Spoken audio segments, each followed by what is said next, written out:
Hari ini aku sebenarnya pengen bahas Mazmur 56 sih. Karena sebenarnya dari 2 minggu lalu kita masuk ke membaca Mazmur-Mazmur yang banyak isinya pujian. Ya, jadi seperti yang awal-awal aku bahas kitab Mazmur, di Mazmur tuh kita bisa belajar tentang doa, pujian, ucapan syukur, apalagi ratapan, apalagi keyakinan, pengharapan si pemazmur gitu ya. Sebenarnya ada banyak hal yang bisa kita belajar dari Mazmur, dari pengalaman mereka, dari pengharapan mereka kepada Tuhan gitu ya. Itu jadi cerminan dari karakternya Tuhan yang lagi bekerja dalam hidup mereka gitu ya. Jadi hari ini kita mau belajar ketika Daud menghadapi masa sulit dan apa yang dilakukan gitu. Begitulah aku Neh. Aku Neh kenapa, atau aku nih? Kenapa nggak aku nih? Aku Neh.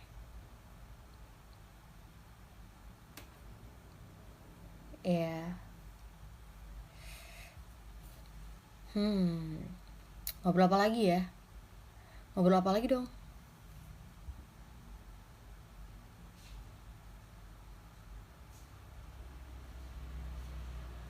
Emang kalau misalnya enaknya tuh kalau ngobrol sama orang langsung ketemu gitu ya. Kayak kalau kita udah diem, dia yang kayak kalau misalnya kalau misalnya di TikTok ini kan mulai harus saya yang terus bertanya dan aktif gitu. Oh, nyanyi dikit dong, dikit, udah. Nggak bisa, saya bukan penyanyi, gimana dong? Saya bukan penyanyi, saya lebih senang berkhotbah. Jadi kalau bernyanyi kita dikit-dikit aja ya. Aduh. Saya ditantang nyanyi. Kamu emang kemarin ya? Kamu yang nagih ya? Kemarin kamu bilang hari Jumat. Lagu apa ya?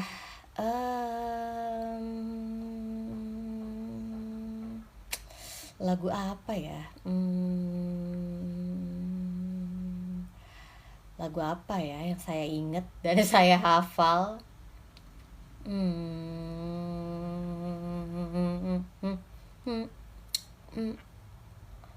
Apa ya?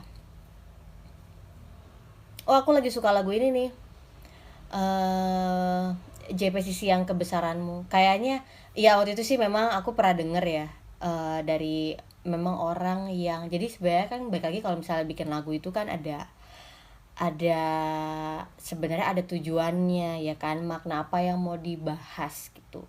Apalagi kalau misalnya mau bikin lagu kayak himne atau pujian penyembahan itu kan lihat dari terinspirasi dari perikop apa nih gitu kan, atau enggak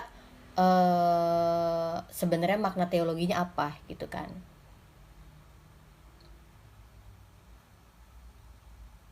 Nah, terus kemarin tuh kebesaranmu tuh kayak bagus banget, apa ya? Jadi mengingat kebesaran Tuhan. Tapi ini BTW aku tuh juga nggak fit ya. Jadi kayak akan sumbang.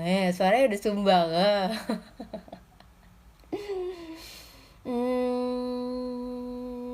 Ini kebesaranmu ya. Tahu nggak sih lagu kebesaranmu? Bukan waktu remaja senang nyanyi. Enggak, remaja senengnya teriak-teriak. Aduh, waktu remaja saya bolang banget tuh. Kebesaranmu aja ya.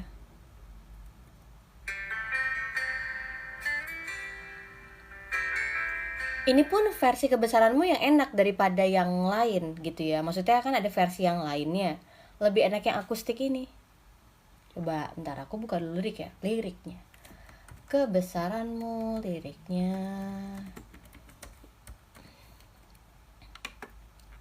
Aku balas dulu. Nanti kalau nggak aku balas di kolom komentar dikiranya nggak aktif sama si TikTok.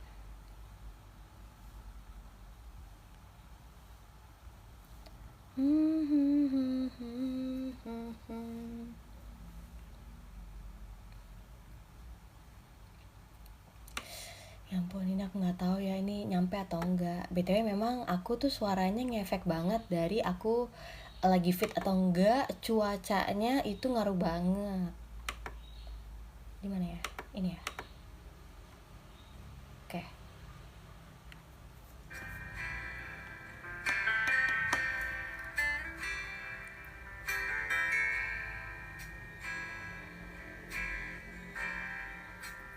Ajarku berserah, kuasai mataku, bahwa kau besar menggenggam hidupku.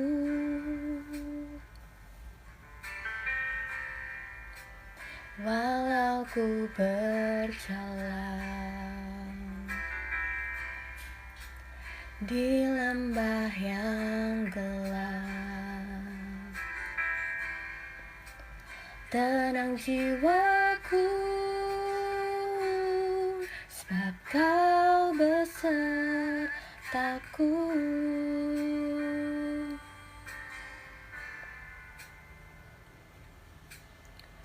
Selama ku hidup, apapun musimku, ku percaya kebesaran-Mu, kekuatanku di dalam-Mu. Ku serahkan hidupku, akui kuasa-Mu, ku serukan kebesaran-Mu, masa depanku terjaga di tangan-Mu. Bagus ya liriknya.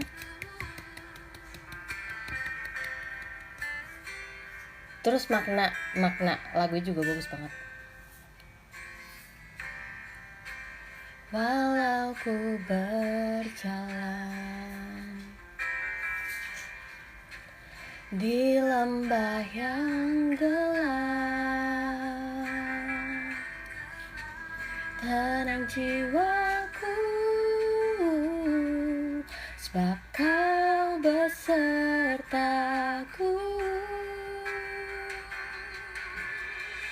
Selama ku hidup,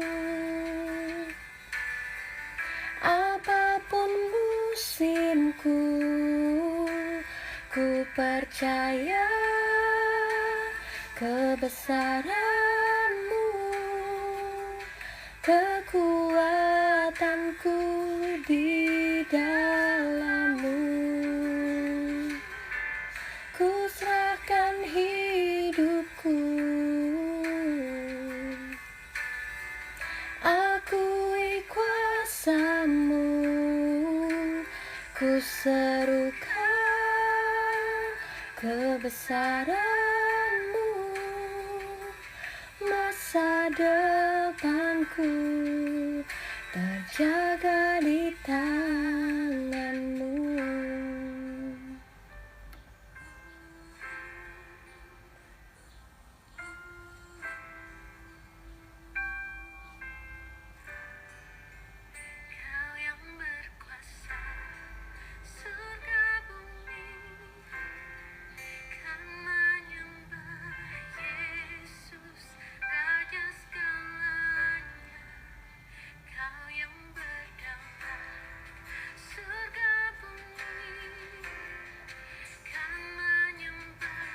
Yesus Raja segalanya, Kau yang berkuasa surga bumi, kan menyembah. Yesus Raja segalanya, Kau yang berakhlak.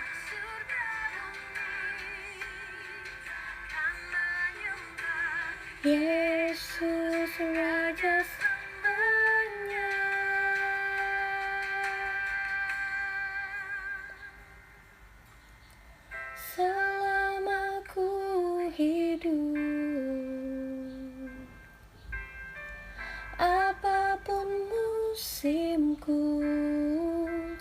Ku percaya kebesaran-Mu,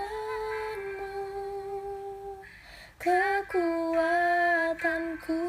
di dalam-Mu. Ku serahkan hidupku, akui kuasa-Mu. Ku serukan kebesaran-Mu, masa depanku terjaga di tangan-Mu.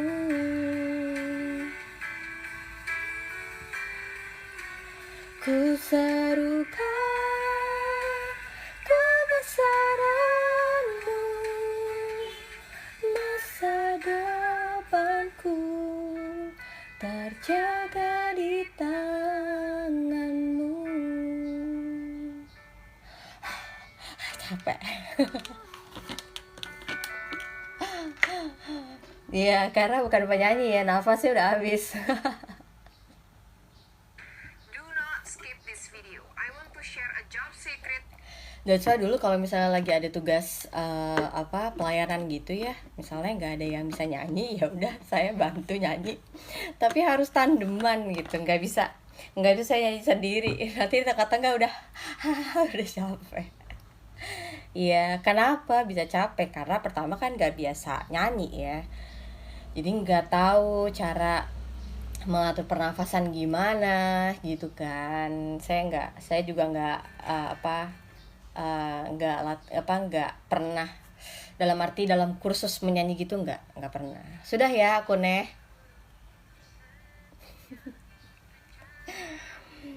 ya, jadi saya seneng kalau misalnya nemu lagu-lagu tuh yang maknanya dalam gitu ya.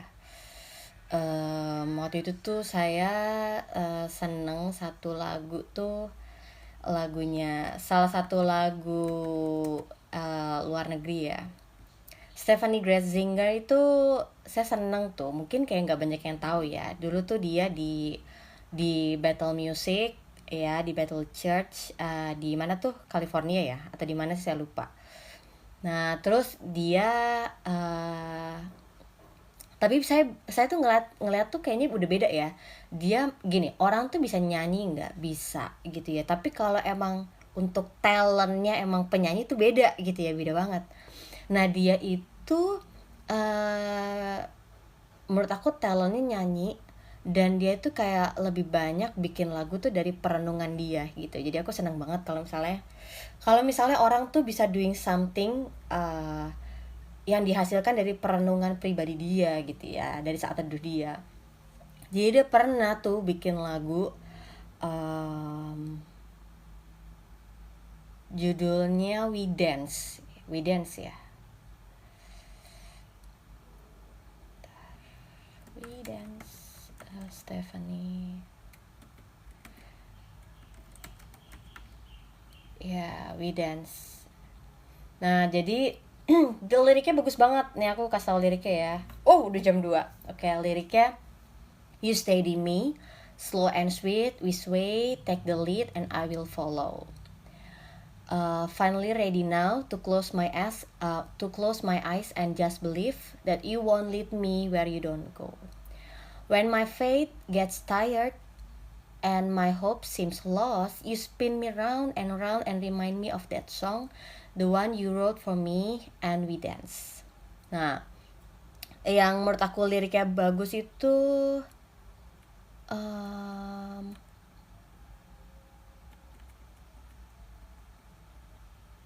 okay.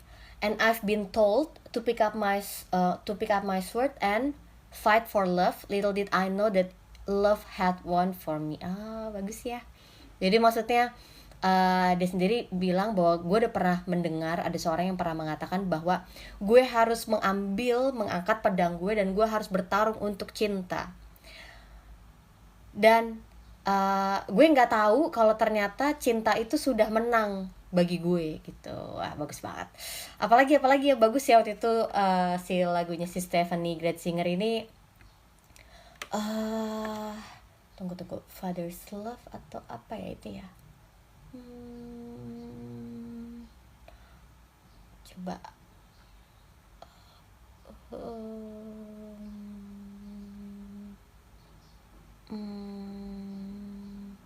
Father's Love ya.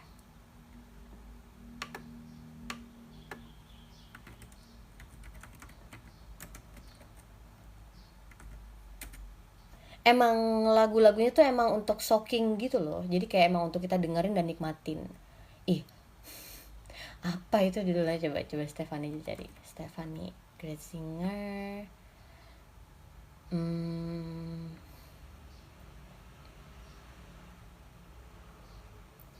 Dia itu aku sempet tuh pasang videonya juga di TikTok ini yang judulnya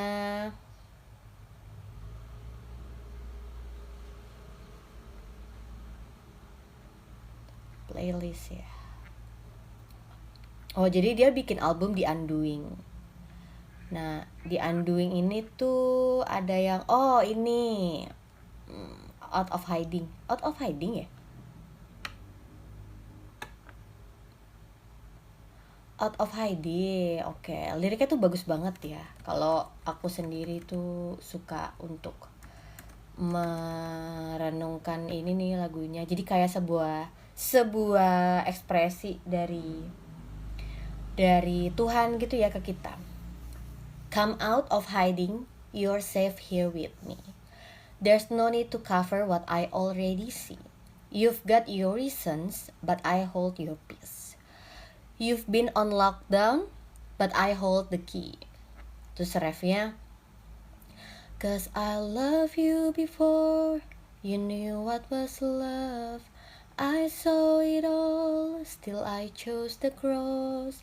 You were the one that I was thinking of when I rose from the grave. Now rid of the shackles, my victory is yours. I tore the veil for you to come close. There's no reason to stand at a distance anymore. You're not far from home. I'll be your lighthouse when you're lost at sea, and I will illuminate everything. No need to be frightened by intimacy. Just throw off your fear and come running to me. Bagus banget, kayak bener-bener ceritain kasihnya bapak gitu loh. Kalau udah lo tuh menutupi apa sih dari gue gitu. Jadi bagus banget maknanya. Jadi saya tuh lebih seneng, saya lebih memperhatikan makna lagu ketimbang musiknya ya, atau aransemennya gitu ya. Oke, jadi kita mau langsung ya masuk ke Mazmur 56. Sudah ya, kita tidak bernyanyi lagi karena saya live untuk bagi renungan firman Tuhan. Ya. Oke, kita berdoa dulu ya. Tuhan, aku bersyukur untuk hari ini mau berbagi renungan dari kitab Mazmur. Aku percaya kita bisa semakin mengenal Tuhan, semakin mengasihi Tuhan ketika kita rindu untuk semakin banyak waktu untuk membaca firman Tuhan. Dan Tuhan, biarlah kami gak cuma sekedar baca, tapi kami bisa tahu prinsip kebenaran dan kami bisa hidup dalamnya. Karena kami percaya bukan orang yang tahu atau bukan orang yang hafal firman Tuhan, tapi orang yang melakukan firman Tuhan yang menyenangkan hatimu. Terima kasih dalam Tuhan Yesus, amin. Oke, kita mau masuk ke Mazmur 56 ayat yang pertama.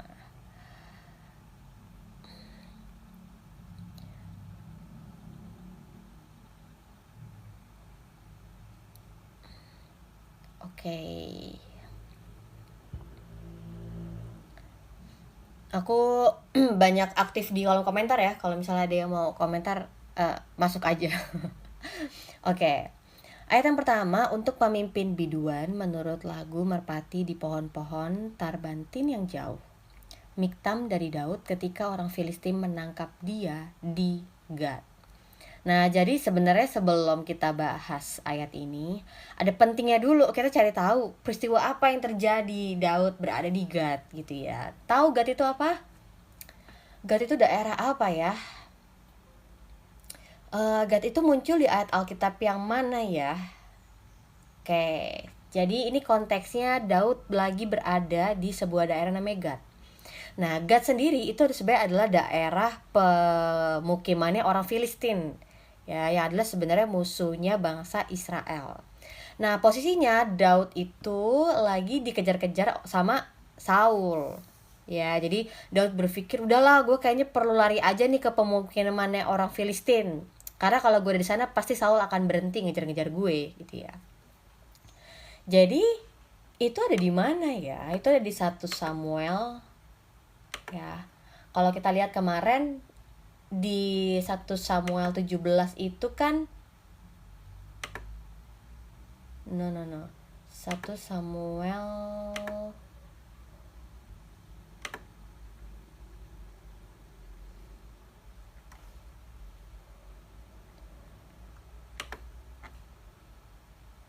Oke, jadi kita buka dulu 1 Samuel 27.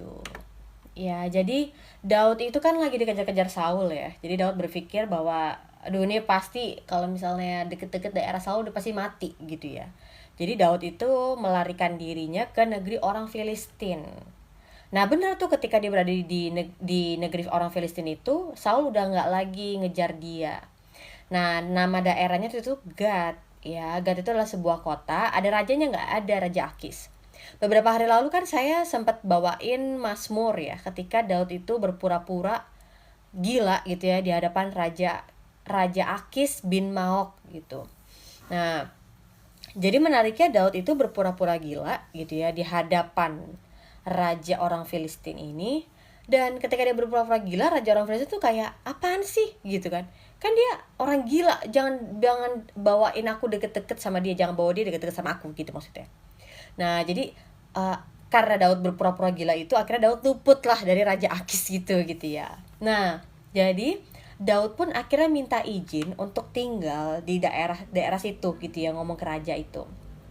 Dan akhirnya dikasih sebuah daerah namanya Ziklag gitu. Dan diperkirakan Daud itu tinggal di situ tuh 1 tahun 4 bulan. Nah, Daud aktif nggak? Balik nggak dia ke peperangan seperti biasanya? Aktif gitu ya. Firman Tuhan katakan 1 Samuel 27 ayat 8 sampai 1 Samuel 27 ayat 8 sampai 9. Maka Daud dan orang-orangnya bergerak maju dan menyerbu orang Gesur, orang Girzi dan orang Amalek. Sebab orang-orang inilah penduduk negeri itu yang membentang dari Telam ke arah Syur sampai tanah Mesir. Apabila Daud memusnahkan negeri itu, seorang pun tidak dibiarkannya hidup. Baik laki-laki maupun perempuan, ia merampas kambing domba, lembu, keledai, unta, dan pakaian. Kemudian pulanglah ia kembali ke Akis. Nah, jadi Daud itu tinggal di daerah orang Filistin, di daerah Gad itu, ya. Nah,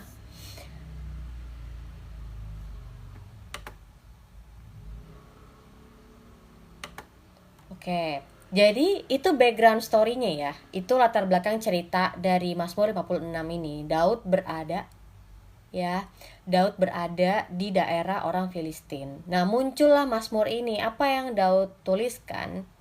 Daud bilang, kasihanilah aku ya Allah, sebab orang-orang menginjak aku, sepanjang hari orang memerangi dan menghimpit aku. Seteru-seteruku menginjak aku sepanjang hari, bahkan banyak orang yang memerangi aku dengan sombong. Kau boleh jelaskan kalau 1 ayat 10? Boleh, tapi nanti ya, abis aku renungan. Ini dikit kok ayatnya. Dikit-dikit.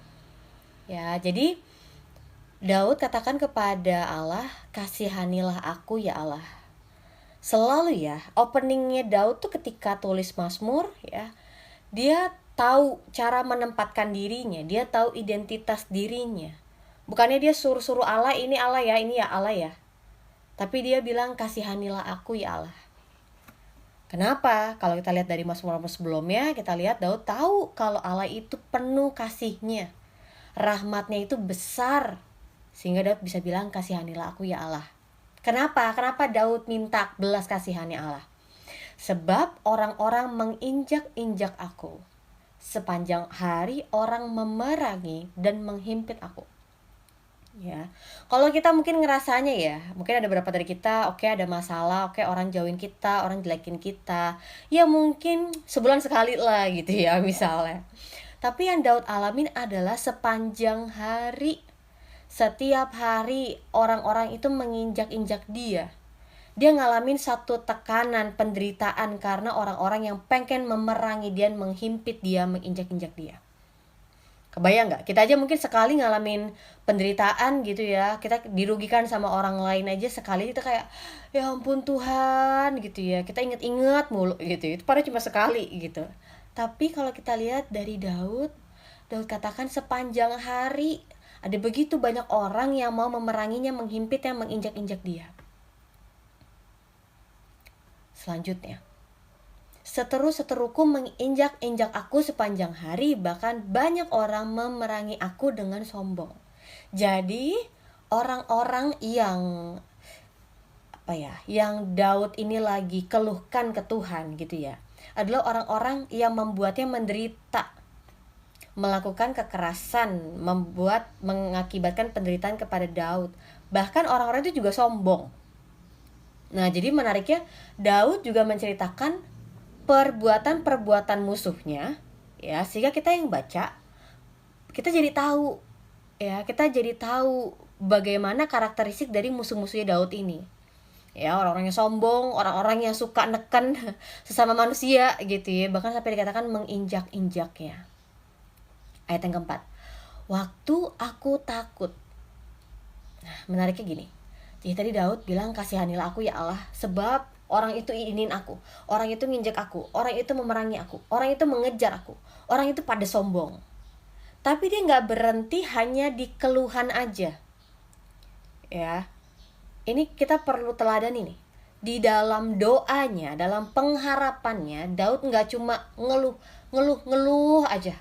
Tapi Daud juga mengatakan keyakinannya, harapannya kepada Tuhan. Kenapa? Waktu aku takut, aku ini percaya kepadamu. Ya, sedangkan sekarang aku tanya, kita ketika merasa takut, apa yang kita lakukan? Ngurung diri di kamar, kunci pintu kamar, nangis 7 hari 7 malam gitu ya. Saya cerita ini karena saya udah pernah ngalamin juga gitu. Nangis berhari-hari gitu ya. Orang tuh jahat banget sih ya Tuhan, sampai kayak gini, gak nafsu makan, lemes, sakit gitu ya. Iya, saya tahu memang salah satu tanda orang itu stres itu nafsu makan itu turun gitu ya. Wah, enak dong kalau itu, saya sedia aja mau tiap hari.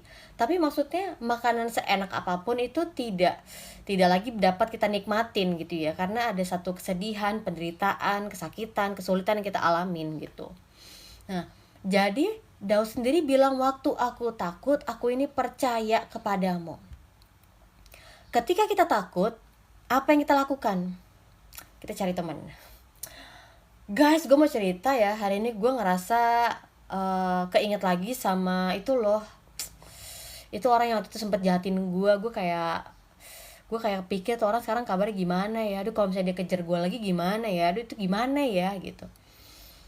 Daud gak cari komplotan, Daud gak cari orang lain, Daud gak cari raja lain, Raja Akis nih, gue pengen bilang ya, gue lagi takut, enggak.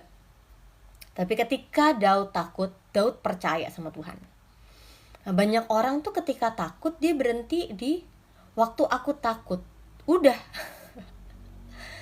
Kenapa ketika kita takut kita tidak mau untuk memulai percaya sama Tuhan? Tuhan, ini aku ngerasa takut, tapi aku mau percaya sama Tuhan. Ya, kenapa kita mau percaya sama Tuhan ketika keadaan tuh lagi baik aja? Kenapa kita ingat Tuhan ketika kita lagi ngalamin kemenangan aja? Kenapa kita lagi ingat Tuhan ketika dalam posisi nyaman aja? Giliran kita ngalamin ketidaknyamanan, kita ingatnya orang lain. Kita carinya orang lain. Kita carinya hal lain, bukan Tuhan. Kenapa? Apakah orang lain itu menjamin kita? Apakah orang lain, iya kok bener teman aku tuh selalu bisa tolong aku. Ya, tapi saya mau tanya, dengan kita bagus sih orang lain tuh tolong kita, tapi saya mau tanya, kok kita jadi punya ketergantungan ya terhadap orang lain, dalam arti kenapa kita selalu ingin carinya orang lain, orang lain, orang lain, orang lain, orang lain? Kenapa nggak Tuhan aja?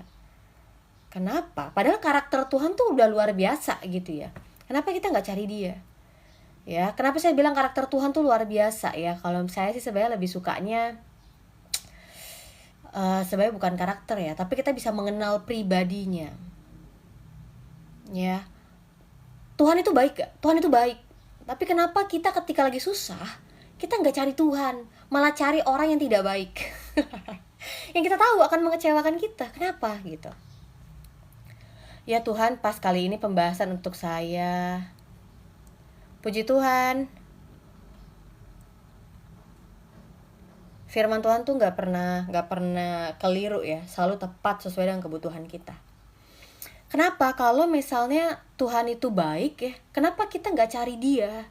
Kenapa kita cari orang yang memang udah pernah menyakiti kita, membuat kita menderita? Kenapa gitu? Kita masih naif banget gitu loh. Dia itu Tuhan yang baik, yang luar biasa, yang maha tahu. Tapi giliran kita susah, kenapa kita carinya orang lain? Yang dimana kita siap-siap kecewa nih. Yang dimana kita akan siap-siap merasa sedih. Ah gimana sih lo katanya sahabat gue, lo gak bisa tolong gue. Memang bener kita gak bisa tolong orang lain karena kita manusia terbatas ya.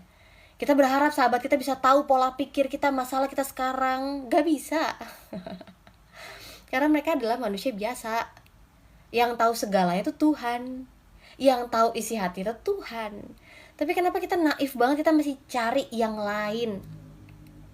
Kenapa kita masih cari yang lain gitu ya? Kita kepentok dulu, berdarah-darah dulu, kita cewek nangis dulu, baru kita yaudah aku cari Tuhan aja. Hey, kenapa Tuhan itu jadi keputusan, jadi pilihan yang kesekian? Ya, bukan jadi pilihan yang terutama. Kenapa? Kenapa sih kita masih suka juga di situ-situ aja? Cobalah kita belajar untuk memprioritaskan Tuhan jadi segala dalam hidup kita. Jadi yang terutama dan jadi segala dalam hidup kita. Dan lihat gimana. Ya, saya suka ketika saya lagi juga dalam pergumulan ya. Ya, saya pun menyadari bahwa saya juga masih lah ngalamin enak gak enak ya gitu ya. Dan saya tuh belajar membandingkan. Oke, waktu itu saya coba minta tolong sama orang, hasilnya ini. Sekarang saya mau coba, saya mau tanya Tuhan aja, saya mau cari pertolongan dari Tuhan aja. Lihat hasilnya gimana. Jadi saya suka gitu tuh, saya coba gitu ya. Ketika saya baca firman Tuhan juga, saya mau coba lakuin firman itu. Ya, berhasil nggak? Dampaknya gimana? Apa yang saya rasakan? Apa yang saya dapatkan? Gitu ya. Ya, jadi ketika kita baca firman Tuhan ya Bapak Ibu, itu bukan cuma sekedar kata-kata, frasa, tulisan, kisah, enggak. Tapi karena ini adalah firman yang hidup, ketika kita melakukan prinsip yang kita temukan. Ya, apalagi saya tuh senang banget ketika baca kitab Yohanes ya, karena lebih banyak langsung belajar perkataan Yesus gitu ya. Coba aja lakukan. Coba aja lihat, percaya sama firman Tuhan dan lihat hasilnya gimana dalam hidupmu. Kenapa sih kita nggak coba menilai itu gitu ya? Nah, jadi Daud bilang waktu aku takut, aku ini percaya kepadamu. Pertama, ketika dia takut, dia percaya sama Tuhan. Nah, sekarang pertanyaannya, kok bisa ya? Dia lagi takut, dia memilih untuk percaya sama Tuhan. Kalau saya akan cari yang lain gitu ya. Saya mau katakan kenapa Daud ketika lagi sulit percayanya sama Tuhan. Karena Daud mengenal Tuhan, pribadinya Tuhan, karakternya Tuhan. Kenapa? Kita baca ayat selanjutnya. Ayat yang kelima. Kepada Allah yang firman-Nya kupuji, kepada Allah aku percaya, aku tidak takut. Apakah yang dapat dilakukan manusia terhadap aku? Jadi, Daud tuh tahu bahwa Allah yang begitu mulia, besar, dia gak perlu takut kepada manusia lain. Jadi karena Daud mengenal Allahnya adalah Allah yang besar, ajaib, baik ya, penuh kasih dan rahmat, membuat dia mau untuk percaya kepada Allah ketika takut. Ya, jadi singkatnya orang-orang yang takut dan tidak mau percaya kepada Tuhan, saya mau katakan Anda tidak mengenal Tuhan. Tapi ketika Anda mengenal Tuhan, dalam keadaan apapun sulit, apalagi dalam keadaan nyaman, sedih, senang, Anda akan memilih untuk percaya kepada Allah. Ya, contohnya kayak gini. Oh, gue lagi ada masalah di bisnis nih. Oh, gue akan ngobrol sama teman-teman gue yang memang areanya itu di bisnis. Oh, gue akan ngobrol nih sama teman gue yang ini karena dia tahu banget nih keluarga gue. Dan dia juga ngalamin masalah keluarga. Ya enggak? Kita kalau milih mau cerita, kita mau percaya teman, pasti kita kan lihat dulu dong. Oh, dia karakternya gimana? Pribadinya gimana? Ya sama dengan pengharapan kita kepada Tuhan, kita bisa mempercayainya sekalipun kita lagi ngalamin ketakutan, kesulitan, kesedihan. Kenapa? Karena aku tahu Allahku besar. Karena aku tahu Allahku tuh ajaib. Karena aku tahu Allah aku tuh maha tahu. Dia tahu apa yang aku pikirkan. Dan aku mau percaya kepadanya. Daud bilang, apakah yang dapat dilakukan manusia terhadap aku? Iya, benar. Ini yang sering kali saya pegang ya. Karena saya percaya kebesaran Tuhan itu, ya, kedaulatan Tuhan itu dalam kehidupan saya. Ya, keadaan yang nggak enak bisa terjadi nggak dalam hidup saya? Bisa. Tapi itu terjadi atas seizin Tuhan. Saya dijahatin orang, bisa nggak? Bisa. Tapi peristiwa itu diizinkan Tuhan terjadi dalam kehidupan saya. Kalau itu nggak diizinkan sama Tuhan, nggak akan jadi. Jadi kita lihat ya kebesaran Tuhan, ya, bahwa Dia yang menjaga kita, Dia yang bersama dengan kita. Kalau ada peristiwa yang jahat, yang buruk terjadi dalam hidup kita, rencana-rencana orang yang jahat itu terjadi dalam hidup kita, terjadi atas seizin Tuhan. Jadi kalau kita percaya Tuhan kita itu besar, berdaulat, ya, tahu berdaulat ya, bertata dalam hidup kita nggak perlu takut apapun. Saya belajar itu ya, karena saya orangnya cukup paranoid dulunya. Puji Tuhan, Tuhan lepaskan saya dari area itu. Saya takut kalau kemana-mana sendirian. Saya takut kalau berjalan di daerah-daerah gelap gitu ya. Saya udah pikiran kemana-mana tuh. Kalau misalnya kayak lihat jalan raya, saya udah kepikiran kecelakaan, saya jadi takut untuk kemana-mana. Dan itu bisa lepas ketika saya mengatakan kepada diri saya bahwa Stel, gak perlu takut terhadap apapun, manusia maupun bahkan roh-roh jahat gitu ya. Karena Tuhan yang beserta dengan saya, yang lebih besar daripada segala roh yang ada di dunia ini. Buat apa takut? Ya. Dan kalaupun kita ketemu sama roh jahat juga gitu ya, usir aja. Ngapain lo di sini? Orang gua anak Tuhan. Ya. Jadi kalau misalnya bicara juga tentang roh-roh jahat nih, mereka tuh kalau nggak kita anak-anak Tuhan itu, mereka tahu nggak kita anak Tuhan? Tahu. Tapi bagi mereka, kehadiran kita sebagai anak Tuhan itu karena ada terang ya dalam hidup kita, itu kayak silau banget, karena kan mereka gelap ya, silau banget, dan udah pasti mereka nggak bisa sama terang, mereka akan pergi gitu. Jadi tidak ada satupun yang manusia dapat lakukan jika itu tidak diizinkan Tuhan terjadi. Berarti lebih besar mana? Tuhan ya ketimbang manusia ya. Ini ada Edwin, amin. Iya, amin. Ya, thank you nih teman-teman semuanya yang aktif di komentar.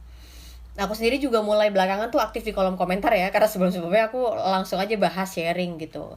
Nggak mau kepotong supaya tetap fokus gitu ya. Tapi beberapa belakangan ini kayak peraturan live TikTok berubah, jadi aku mesti aktif juga di kolom komentar. Jadi teman-teman semuanya kalau mau ada yang tanya atau mau berkomentar boleh ya, meramaikan kolom komentar. Oke. Sepanjang hari mereka mengacaukan perkaraku. Mereka senantiasa bermaksud jahat terhadap aku. Mereka mau menyerbu, mereka mengintip, mengamat-amati langkahku seperti orang-orang yang ingin mencabut nyawaku. Ya, jadi Daud mengetahui apa yang musuhnya lakukan gitu ya.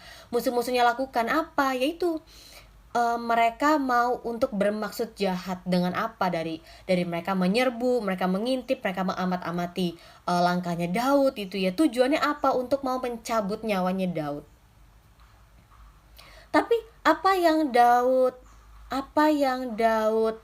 percayai ya, apa yang menjadi respon Daud ketika Daud itu menyadari gitu ya tingkah lakunya musuh-musuhnya?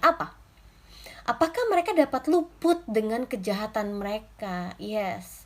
Jadi sekali lagi ya, Bapak Ibu semuanya, teman-teman semuanya yang hadir, halo Jalita O2 025. Shalom, shalom. Ya. Jadi ketika Daud mengetahui perbuatan musuhnya, Daud ngomong gini loh sederhananya. Emang mereka bisa luput dari kejahatan mereka? Orang yang melakukan kejahatan, mereka akan menerima konsekuensi atau resiko dari kejahatannya. Setuju? Karena Tuhan kita adalah Tuhan yang adil, ya, Dia nggak bisa tahan terhadap kejahatan manusia, ketidakadilan yang manusia lakukan. Ya, jadi kalau misalnya ada yang berkata bahwa Tuhan itu tidak adil, enggak, kebalik, Tuhan itu adil. Makanya setiap orang akan menanggung resiko dari kejahatannya, apalagi dari kecemarannya, apalagi dari kerugian yang dilakukan terhadap orang lain, kesakitan yang ditimbulkan di dalam hidup orang lain. Orang tuh akan menerima. Tapi orang tuh nggak sadar kalau sebenarnya resikonya tuh langsung terjadi dalam hidup dia gitu ya. Nggak, aku percaya setiap orang yang melakukan kejahatan, kecemaran, kenajisan itu dia akan langsung menerima resikonya, konsekuensi dari dosanya itu ya. Dan kalau mau dilihat lagi, lebih parahnya adalah ketika seseorang itu melakukan kejahatan ya, yang dimana itu akan menghasilkan kutuknya itu bukan cuma ke dia tapi ke keturunannya. Makanya setiap kita tuh nggak bisa setiap kita tuh pasti semuanya waktu kita lahir ya, kita udah dikandung dalam dosa ya. Iya, memang seorang bayi datang ke dunia, dia kayaknya belum bisa ngapa-ngapain, dia belum bisa mengucapkan apapun gitu ya. Tapi saya mau katakan bahwa setiap manusia ya udah jatuh ke dalam dosa. Makanya kalau misalnya ada yang bilang seorang bayi itu seperti kertas putih yang belum kotor, tapi kalau kita lihat bayi itu tuh sebenarnya menurut pandangan saya ya, dia adalah dia manusia yang ya baru awal lah ya, tapi dia egois banget kan. Kalau misalnya nggak dikasih langsung nangis gitu kan, atau misalnya nggak diizinin ngambek tantrum gitu kan. Itu dari mana? Ya itu keegoisannya udah kelihatan dari bakal waktu kecil ya gitu ya, udah kelihatan gitu. Nah, jadi Daud sendiri bilang, apakah mereka dapat luput dengan kejahatan mereka? Daud nggak, gue bales tuh ya, nih semua orang-orang yang mengamat-amati langkah gue nih, Tuhan nih orang-orang yang nyerbu gue, enggak. Tapi Daud mengatakan kepada Tuhan, apakah mereka dapat luput dengan kejahatan mereka? Daud bilang, runtuhkanlah bangsa-bangsa dengan murka-Mu ya Allah. Karena benar, kejahatan manusia itu ya, itu tuh benar-benar menyakiti hatinya Tuhan. Ya, dosa, kejahatan, kenajisan ya, yang tidak sesuai dengan standar kebenarannya Allah itu mendukakan, menyakiti hati Tuhan. Ya, jadi kalau misalnya dibilang murkanya Allah menyala-nyala, bukan karena Allah iseng gue murkanya mau menyala-nyala, enggak. Pasti ada sebabnya. Dan itu karena kita manusia gitu ya, yang menyakiti hatinya. Ayat yang ke-9. Sengsaraku engkaulah yang menghitung-hitung, air mataku kau taruh dalam kirbatmu. Bukankah semuanya telah kau daftarkan? Wow. Jadi kita bisa yakin bahwa Tuhan yang mengetahui nih penderitaan kita. Tuhan yang menghitung banyaknya air mata kita, 1 liter 2 liter kah gitu, I don't know. Tapi Tuhan yang tahu semua penderitaan, kesakitan kita. Ya, Tuhan tahu itu dan kita bisa terbuka di hadapan Dia. Buat apa sih? Buat apa ya kita berpura-pura di hadapan Tuhan yang Maha Tahu? Buat apa kita bersembunyi di hadapan Tuhan yang Maha Tahu? Padahal Tuhan itu udah maha tahu, dia udah tahu isi hatimu teman-teman semua. Dia udah tahu apa yang kamu pikirkan, dia udah tahu apa yang kamu rasakan, dia udah tahu keinginan kamu, rencana hidupmu gimana gitu ya. Kenapa sih kita masih menyembunyikan hal itu daripada Tuhan? Buat apa? Ya, bagi beberapa orang itu pilihan egonya ya. Egonya bahwa dia merasa dia bisa menyembunyikan di depan Tuhan. Enggak. Saya percaya setiap hati manusia itu terbuka di hadapan Tuhan. Orang-orang jahat itu hatinya terbuka. Tuhan tahu. Hati mereka itu busuk dan jahat, Tuhan tahu. Ya, karena saya percaya bahwa setiap hati manusia itu terbuka belak-belakan di hadapan Tuhan. Gak ada yang bisa disembunyikan, gak ada yang bisa ditutupin dari Tuhan. Ya, orang-orang yang pakai akun palsu gitu ya, tangannya jelek-jelekin orang, Tuhan tahu Anda namanya siapa. Tuhan tahu nama Anda Brian, Tuhan tahu Anda tinggalnya di mana. Oh, nih anak sukanya gini ya, jahatin orang. Nih anak sukanya tuh ngomongin kata-kata kasar kayak gini ya. Oh, nih anak tuh suka nyebarin hoax gini ya. Tuhan tahu. Dan setiap orang yang melakukan kejahatan, resikonya langsung. Setiap orang yang melakukan kerugian ya, jahatin orang, itu langsung. Cuma sayangnya orang-orang yang jahat ini gak sadar kalau dia lagi menerima konsekuensi dari kejahatannya. Iya, karena dipikir kayak itu normal lah. Padahal bagi kita itu gak normal. Itu pasti terjadi ya, itu terjadi karena Anda yang jahat, Anda yang salah jahatin orang. Ya, saya ini hamba Tuhan ya teman-teman semua. Saya belajar bahwa apapun perkataan orang tuh saya nggak ambil banyak pikiran gitu ya, karena saya percaya bahwa value saya, identitas saya tuh secure di hadapan Tuhan. Tapi setiap orang yang jelek-jelekin, rendahin hamba Tuhan, tanggung jawabnya sama Tuhan gitu ya, karena kita cuma hamba.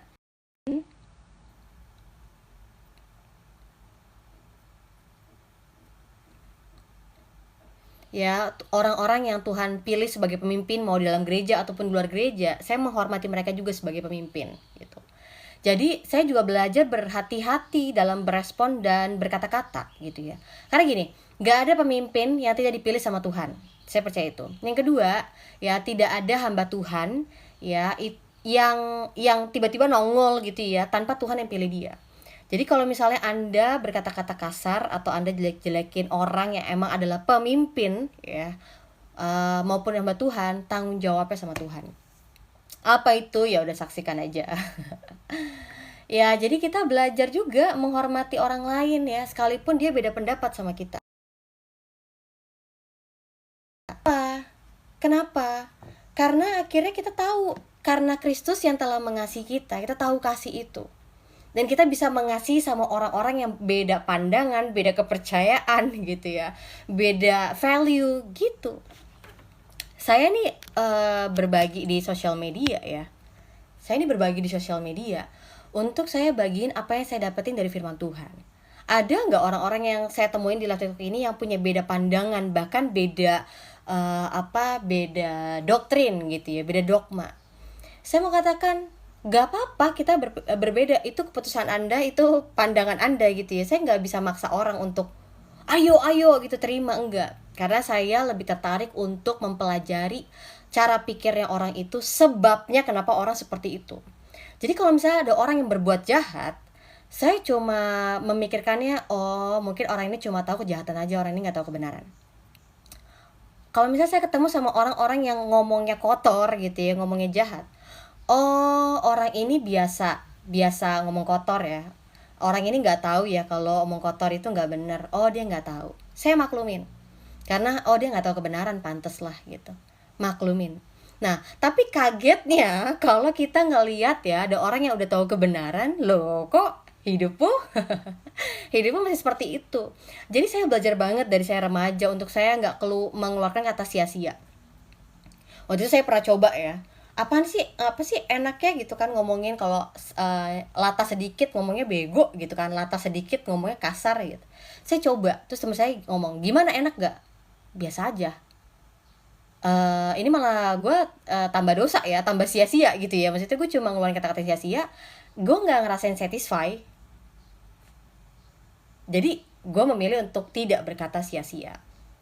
Ya, jadi kalau misalnya ada orang yang perilakunya kasar atau perkataannya kasar, saya sendiri sebenarnya menyadari bahwa mereka lakukan itu karena mereka tidak tahu bahwa itu adalah hal yang tidak benar.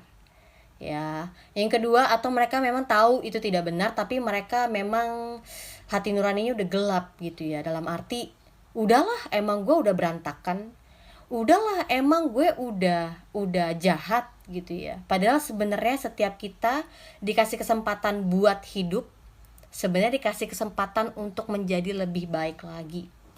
Tapi banyak orang nggak sadar itu ya. Orang kira kayak ya udahlah gue hidup. Padahal semua kejahatan yang dilakukan itu semuanya akan ditanggungnya.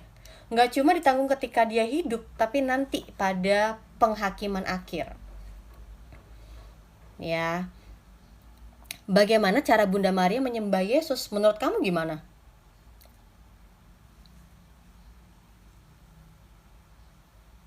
Sekarang saya tanya, Maria sendiri tahu nggak Yesus itu siapa?